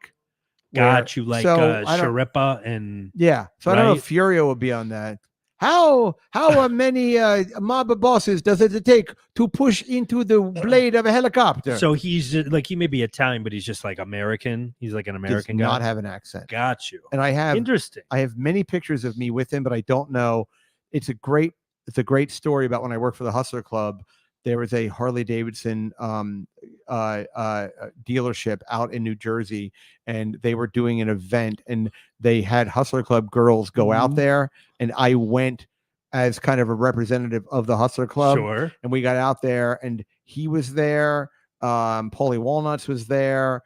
I don't know, a couple other guys, and some other New Jersey guys that I don't know, fucking. What's that movie that they made? It was sort of like Bruce Springsteen, but run. If I knew what you were talking about based on that, we should just run away together. We should live in a tent. No, Eddie and the Cruisers. It sounded like the beginning of a Robin Leach impression. What the fuck? What even? No, Eddie and the Cruisers. Yeah. Okay. Remember that song? It was that was the beginning of it. Was that the name of the movie? Eddie and the Cruisers was the name of a movie, and it was a movie about sort of a Bruce Springsteen type of guy, Eddie. And famously, he vanished. And they never know what happened to him. And then because the fame was too much for him, I think he may have been at this dealership. Wow. And then the greatest thing about it was we went out there. I know, I'm sorry. We'll get back to everybody for a minute, but this is pretty funny. This is pertinent stuff. This is good. This is hot. Paul Denon was around for a lot of this. This was in the Sopranos was happening at the time. That was a hot show. That would have been even. Well, this is probably okay. Wait, what time did the Sopranos go off the air? 2003, probably. Really? Yep. That long ago? Yep. Oh, I thought it was 2010 or something. No. Okay. It was 98 through maybe 2006, maybe something like that. On the dark side. Oh, yeah. That's what I was trying to do. On the dark side. Oh, gotcha, yeah. And when did Sopranos end? When did it... Looking on the Wikipedia. Yeah, it was where the fuck is the date? Okay, release 98, 99 to 07. Okay, that sounds about Okay, good. So this was probably 05, maybe. Oh no, it was 06, and I'll tell you why. Oh, so this was it was on. This is prime. It was happening. I'll tell you why, because this is what this was. I remember now all of it. So basically, at the time, I worked for the Hustler Club. I worked for Steve Carroll. This is during the wrestling and all that crazy stuff. Mm-hmm. So I had a job where I was kind of working. I was they called me the hospitality manager for the Hustler Club. So anytime there was an event for the Hustler Club to bring girls to, say, a nightclub or the opening of a cigar lounge or something, I would put on a suit and I would go with a couple of security guards, and I would be like the point person. I would go and find the manager, and I go, "Hey, I'm Brian from the Hustler Club. If you need anything, let me know. These are the girls. Where can they change?" And they would change into hustler fucking get up with the t-shirts and everything and little dumb outfits. And then they would walk around the party or the event or the restaurant, and they would give out free passes. And at the end of the event, the idea would be to get guys to come back to the Hustler Club. Sure. So this time, this was the 5th anniversary of 9/11. Okay. This is how crazy this was. 5th anniversary of 9/11. And what they were going to do was they were going to have every motorcycle, the NYPD, New Jersey, whatever they would be called, the state troopers, right? There was going to be a motorcade of motorcycles, and they were going from like some part in New Jersey, some sort of memorial service in New Jersey, and then they were going to go down through the Holland Tunnel, for those of you that's right by where the Twin Towers were, and then popping up at the Twin Towers, ride by it on the West Side Highway, and then end at the Hard Rock Cafe where, I swear to God, the band The Scorpions was going to be playing at the Hard Rock Cafe. How did I miss this? This was, and I remember because I was friends with Paul. Paul and I had known each other not that long. It was pretty early in our friendship, but we were, we sort of became very friendly very quickly. But so we started off, and so I get in this beginning of the day, I get in a limousine. The Hustler Club, for those, it's still open. Go over there. Tell them Brian sent you. It's on 54th and 11th Avenue, right? It's right on the West Side Highway. So we met there. We had like 6 dancers with us. Me, this red-haired PR guy. I still have his phone number in my phone somewhere. I think it's under red-haired Hustler PR guy. He now lives in Miami. He and I, and no security guards, because there were going to be security guards there. I don't know. Sometimes we would just drive. We would be with some kind of a guy that like a wrangle of girls. So we're in the car. Girl wrangler. And that was my job, baby. I think you should be a girl wrangler when you get older. And so you can do it because you're kind of a gay.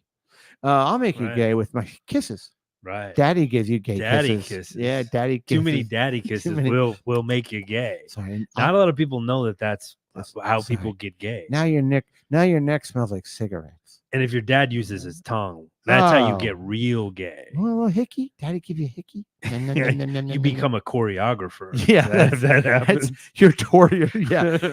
You're so gay you're eating pussy again. Right. Okay, so we get in this stretch limousine. We're zipping out to and I remember this Harley Davidson dealership. I want to say it might be the largest one in New Jersey. It was fucking huge. So we get out there, on the way out here, the PR guy is like, because I was already married. For me, I'm there of business. I remember I made like $600 or something to just be this guy. Right. So I'm on the way out there, and the PR guy is like, he's throwing it at all, because it's PR for the Hustler Club. It's not an internal PR company. Right. He's not used to being around the girls. He knew his trust me. Day. He learned pretty quickly. So, because I had worked with this guy before. So I knew him. We were pretty friendly. So on the way out there, there's this one girl, and he's like, we got booze in the back of this thing. Everyone's drinking. It's a big fucking party. We show up. We get there. I meet the Harley Davidson guy. The girl, there's an area for the girls to change. They change. There's waiters walking around. And because it's New Jersey, everything is like Italian. You know what I mean? That's kind of the vibe of everything. So that's why the Sopranos guys were there. So Furio Romano Tours. Welcome back to Italy. Welcome to Italy. The Leaning Tower of Pisa. Yeah, look at Pompeii. Oh, the tragedy of the lava. The lava coming down Mount Vesuvius. They didn't even have time. Vesuvio. Yeah, that Vesuvio. was the restaurant. They didn't have time even to pack their togas. Zeus was taking a day off on that day of tragedy. They could only stare in horror as the volcanic ash ate up all their families. Good, clean fun. Yeah, exactly. So we get out there. I meet the guy, the general manager of the place. I mean, it's like typical guy's got a picky ring. He's like, hey, kid, you have the girls over here. Papa, deepy, doop. Did you bring the girls? I got to silence. Who's hitting me off? Is it Paul or somebody? Is it somebody? No, I don't even know. I think it's just like notifications. Okay, very good. Necessarily, because if Paul's maybe listening, he remembers this because he was there for the latter half he would of this. Say it in the chat. Probably. He's probably. I haven't seen Paul yet. So. Hey, listen, he's got to work sometime. So anyway, so I get out there, the girls are there, everyone's like, now the girls are just out there, they're walking around, and these girls know what they're doing because the idea is you go around and you find whales. You find guys, yes, and you go, all right, come back, $2,000. We'll have some drinks. I'll suck your dick or whatever. Yeah, because the Hustler Club, for those of you who've never been there, all it is it's just private rooms, one after another, after another, after another, after another. So you go in there, you have the main stage and main floor with tables and shit out there, banquettes and booths and whatever, and there's a bar in the back, but the girls, the real modus operandi is to get you to go into a private champagne room. Yeah. And they're little rooms. I don't, look, I don't know what's going on back there. Listen, the littler the better. Yeah. Whoa. You can't move around too much. You can't get away from me. Yeah, I mean, because you want it to be cozy. When I'm an octopus with an erection. Yeah, get over here. Come on, you like an octopus? That's funny. My friend that I used to go to strip clubs with back in the day, Filipino kid. He's married now. No, it's a different guy. Oh. But I remember there was and she said she described him as being like an octopus. Yeah. You're like, no matter where you hands all over. He's just got like how many fucking hands? It felt like he had 8 hands. I'm like calamar. Yeah. So anyway, we're there. Girls are out doing their thing. They're walking around. And my job was I had a digital camera with me. And the idea was to get pictures of the girls with, I didn't even know the Sopranos guys were going to be there. But because I'm like the hustler guy, right now you're Johnny Hustle. I'm like thinking, hey, you're not even really Italian? Oh my God. I had no idea.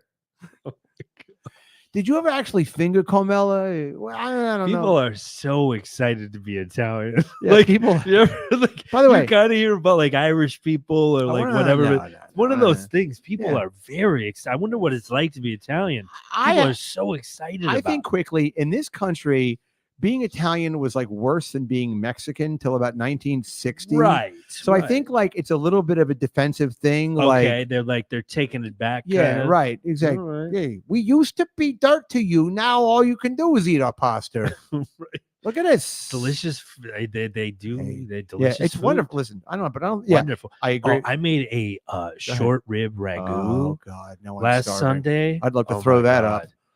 Right, you maybe wouldn't because I did make it a little spicy though. I do like a little because I like a little spicy. Yeah. No, oh my God, I till the fucking meat came off the bone and then you work it into the sauce. I bet it was delicious. Oh my God, I can't even imagine. Little rigatoni, sounds so good. Al dente. That sounds so good. Fucking delicious. You got to salt the water aggressively. Oh yeah, I always salt the water. The pasta water is part of the sauce. Yeah, you make it part of the sauce. Yeah. So anyway, I'm there. Girls walking around. There's a picture. If I can find it, I will put it on Patreon. That's how clunky I am. Yeah. But it's a picture of all of and I would always tell the girls when you're in a picture with these guys, because I did a bunch of these things, like mainly cigar clubs. Yeah, I have a picture of me. That sounds horrible. Getting punched in the face with Jake. Remember Jake LaMotta?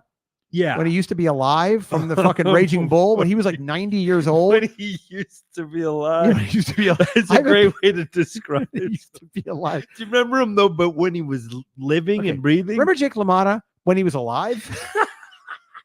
It's a picture of me. He had that one phase where he was living. Me next to a coffin. You're like, Brian, that could be anybody in there.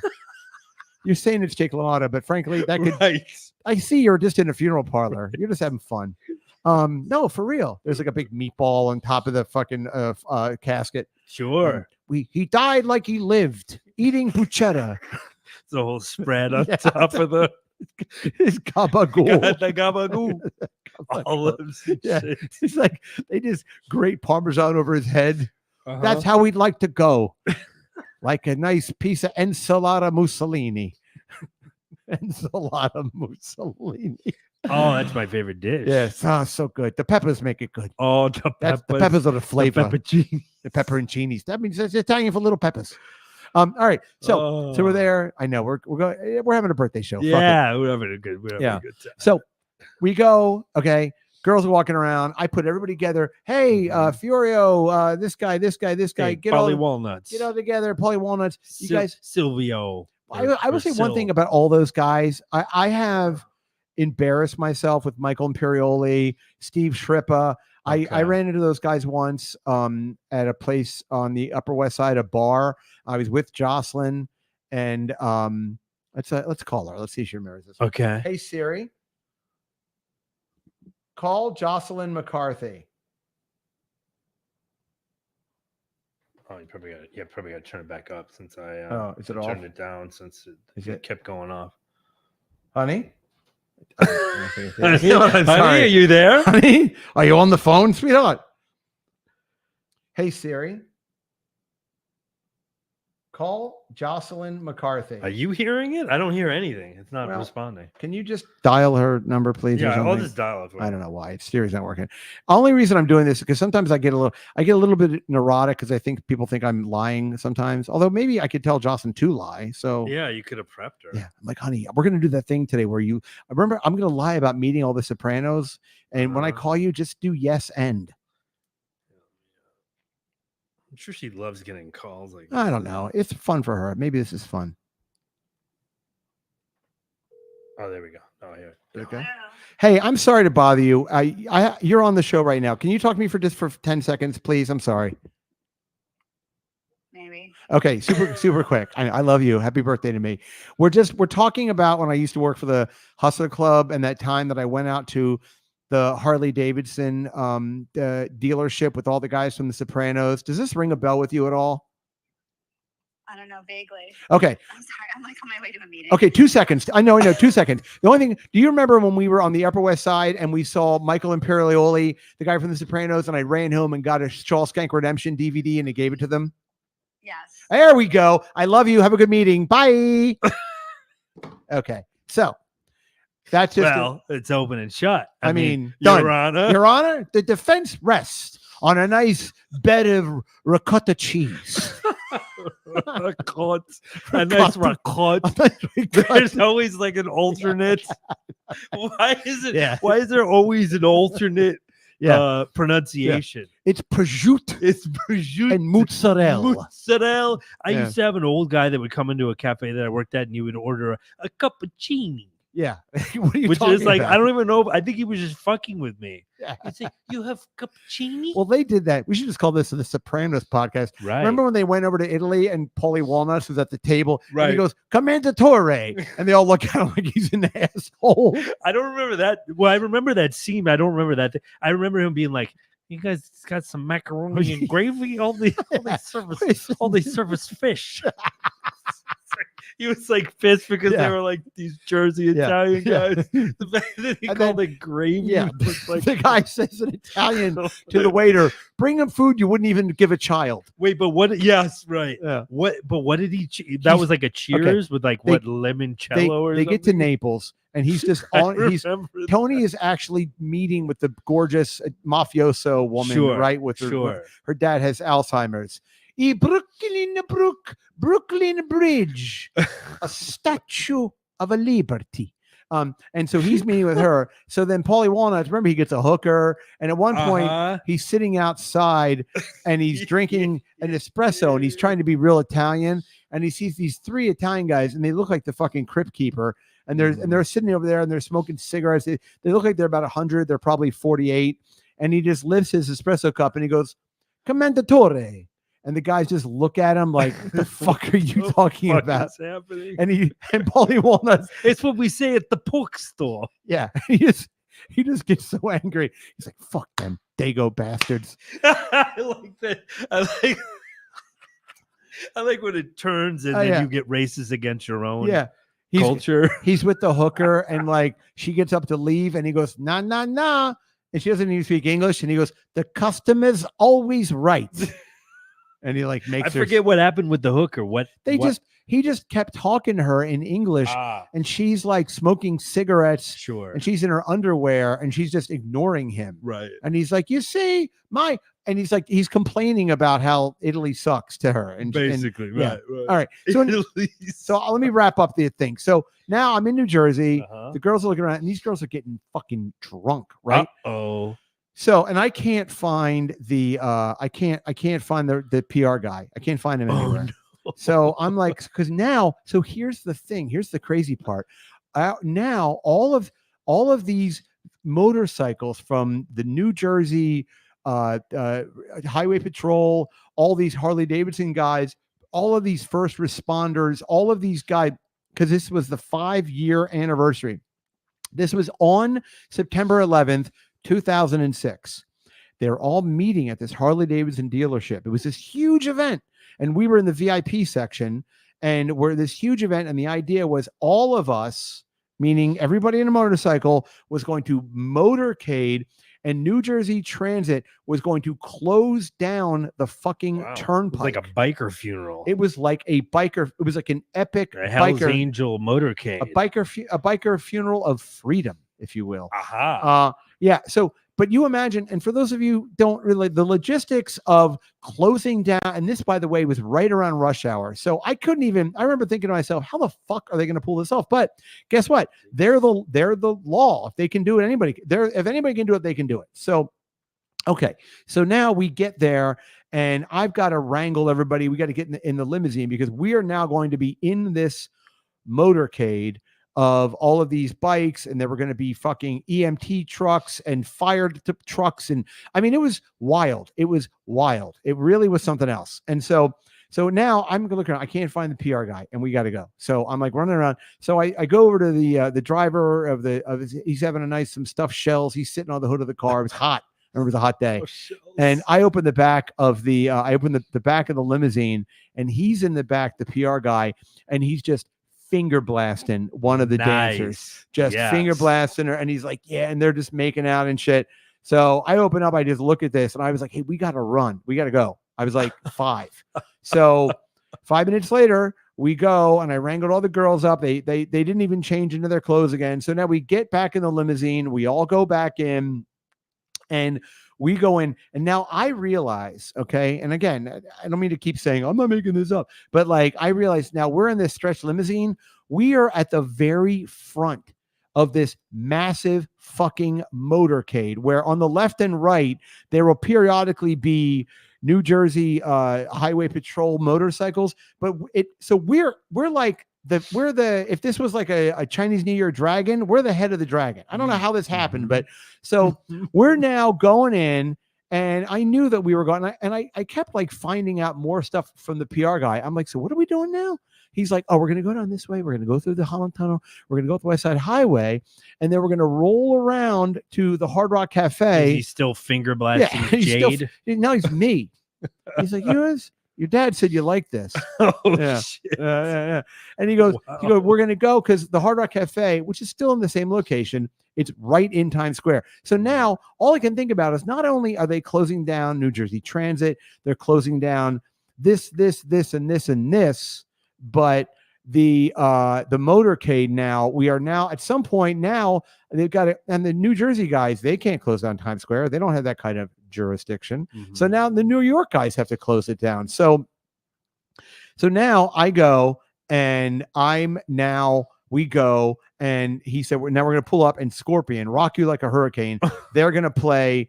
And then once we get there, then my job, I'm done working. Like once we get to the Hard Rock, I'm done. Like that's the end of my involvement in this whole fucking maniac thing. You take your girls and go, or come on, no, but they're all gone now. They're there. It's close enough to the Hard Rock. I think it is. We were going to be there for like a few hours, and at a certain point, now the girls, it's kind of like they're on their own dollar now to try and get guys to come back to the Hustler Club. Presumably, like some whales that they had met in New Jersey. Sure. I don't know. That was their thing to worry about. So now I call Paul Denon, and I'm like, what are you doing? At the time, he was just living like off of in the Bowery, right?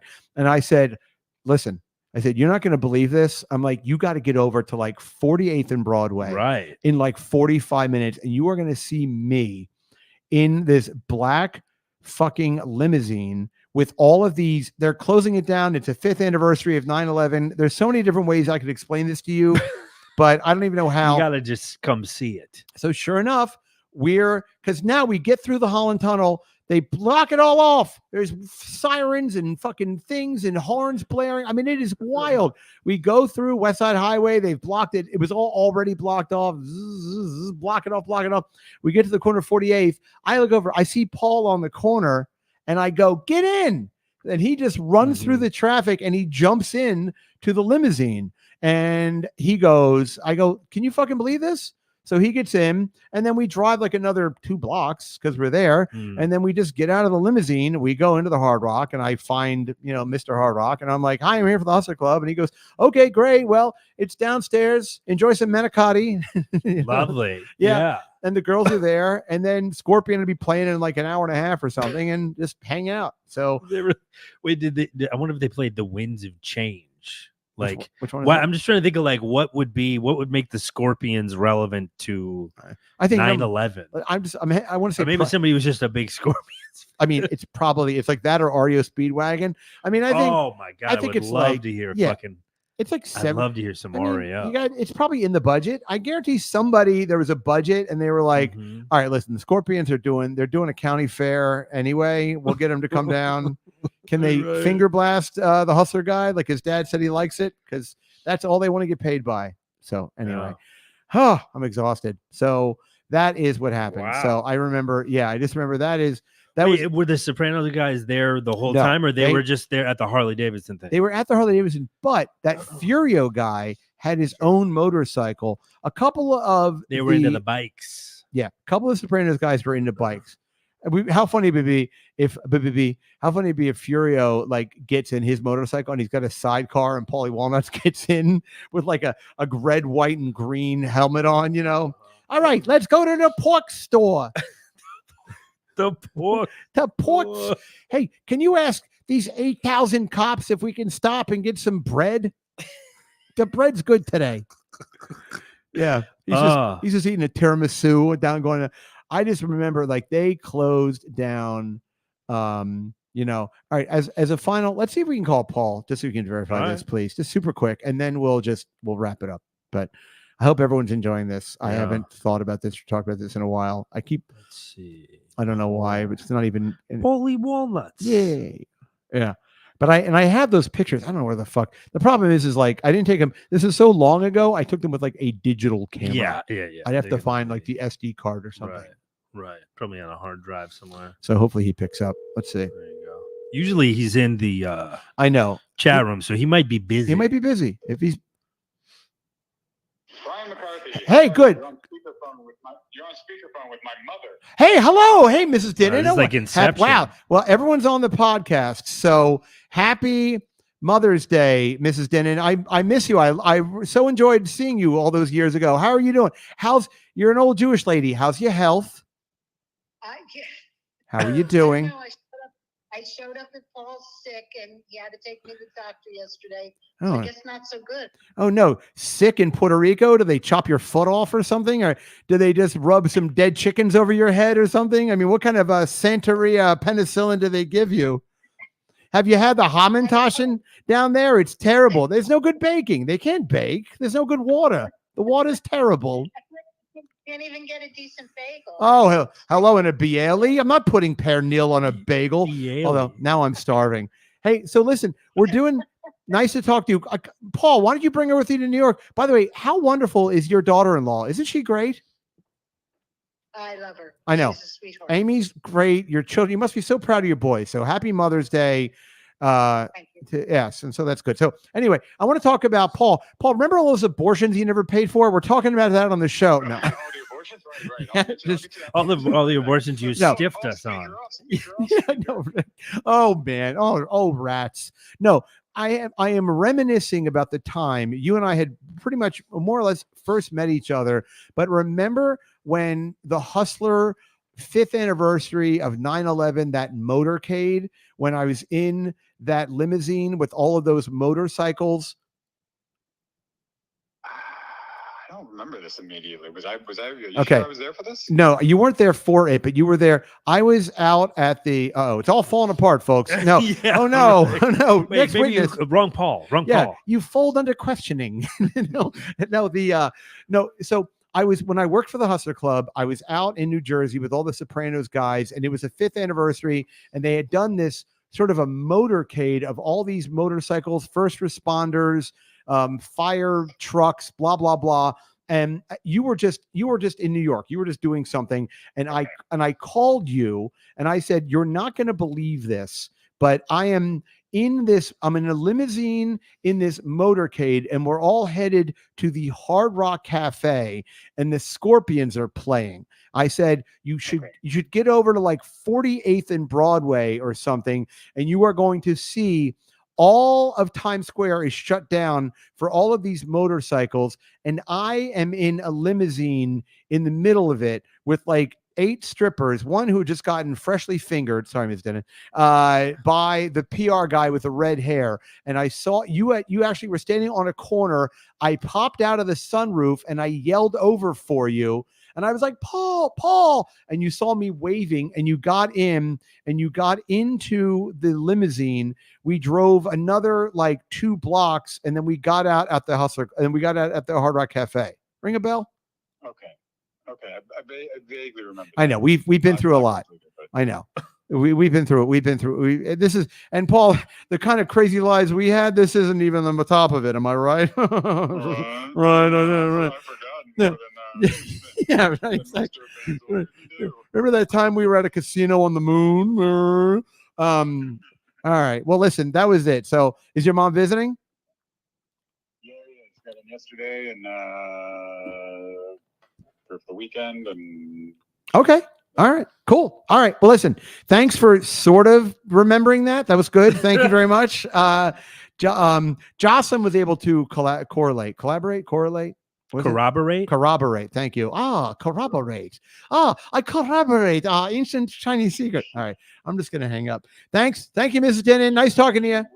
What are you doing for your birthday tomorrow? Oh, nothing really good. I'm going to an open house for Mia for school. And then, tomorrow night, this friend of mine who is a competitive ballroom dancer, she's having her 50th birthday party, and it's at something on like the 92nd floor of something in some building on Hudson Yards. So it's black tie, and there's going to be ballroom dancers there. Yeah, and I know. I just said to her, I said, "Can I bring 50 of my?" You should bring some Hustler Club strippers to that, just for old times. Yeah, and that PR guy. The ones from 20 years ago. I'm sure they look great now. Yes. They're like, sure, I could be there in 2 clicks of a lamb's nose. Sure. Will you pay for my Uber? No. All right, it's on my bus line. Happy to come. Yeah. I'll be kicking my tits like soccer balls.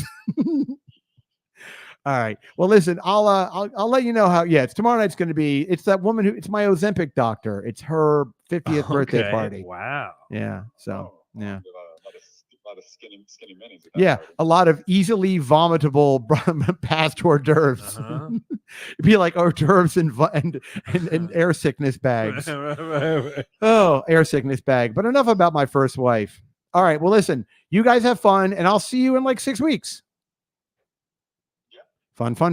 All right. Bye, Miss Denon. See you later. Bye. Love you. When Paul's coming to visit? Paul's coming to New York. All right. We'll see if we can put him on the show because he'll be in on a Friday. I'll see if we can get him on. I'll pull some strings. Yeah. You're like, Holly, he'll get bumped for Hollywood Howard. All right. This has been a jumbo show. Let's say, anybody left to say hi to? Yeah, let's say hi to a couple more folks on the way out, and then we'll jump over to Patreon. Hi to Teddy. Hi to Ovo. Hi, Ovo. Hi to who else? Joe. Hello, Joe. Hi to Julian. Hello, Julian. Hi to Chris. Hello, Chris. Hi, Joe. Hi to I'll go. Hi to Nick. Our boy Nick says Nick. Feliz cumpleaños. That means happy birthday in Mexican. Happy birthday in Mexican. My white. Mucho gustos. ¿Qué quieres? Hi to Colt C. Hi, Colt C.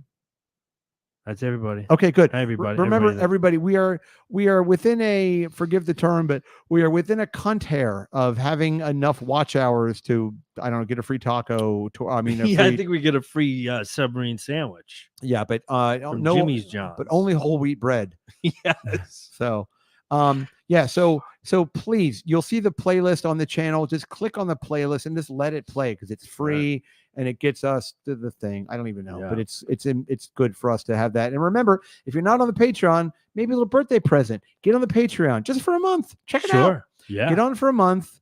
And then just forget you're on it, and then just keep paying for it, and not realize you're paying for it. Like every OnlyFans I've ever had. Although no, when I join OnlyFans, I join it. You're very active. And then I join. Here's what you do with OnlyFans: you join the page you like, and then just cancel immediately, and that way you'll have a month.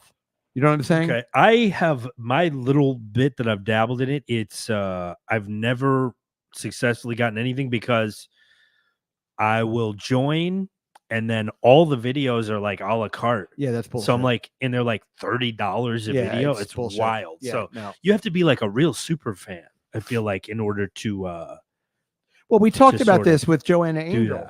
It's like there's two different ways to do it. It's either like $5 a month and everything is a la carte, or it's like $70 a month and you get access to everything. Yeah, either way, I'm not doing it. I don't think just because there's a lot of free porn. And let's be honest. Yeah, I mean, listen, and I only need it for like 2.5 minutes twice a week. Yeah, so once, like once it's not maybe every other day. Yeah, no, once the guy comes in the other guy's asshole, I'm done. Yeah, for sure. So and yeah, but it's funny because whatever Amy, she gave us a password and that was fun. Oh yeah, I enjoyed that. All right, everyone follow whatever quite a Spitfire. Whatever Amy, yeah, spit roasted. Everybody, we're gonna go. Thank you. Patreon, like, comment, all that bullshit. Thank you for listening. Thank you for watching, and we will see you next week. Come on. Happy birthday to me.